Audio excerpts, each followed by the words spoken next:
شروع اللہ کا نام لے کر جو بڑا مہربان نہایت رحم والا ہے۔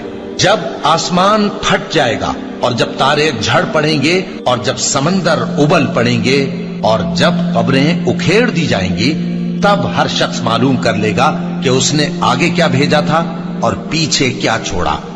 اے انسان، تجھ کو اپنے رب کریم کے بارے میں کس چیز نے دھوکہ دیا؟ وہی تو ہے جس نے تجھے بنایا، پھر تیرے اعضاء کو درست کیا اور تیری قامت کو معتدل رکھا، جس صورت میں چاہا تجھے جوڑ دیا، مگر افسوس تم لوگ جزا کو جھٹلاتے ہو، حالانکہ تم پر نگہبان مقرر ہیں، یعنی معزز کاتبین۔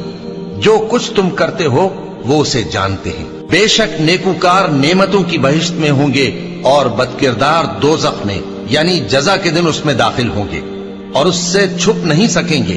اور تمہیں کیا معلوم کہ جزا کا دن کیسا ہے؟ پھر تمہیں کیا معلوم کہ جزا کا دن کیسا ہے؟ جس روز کوئی کسی کے کچھ کام نہ آ سکے گا اور حکم اس روز اللہ ہی کا ہوگا۔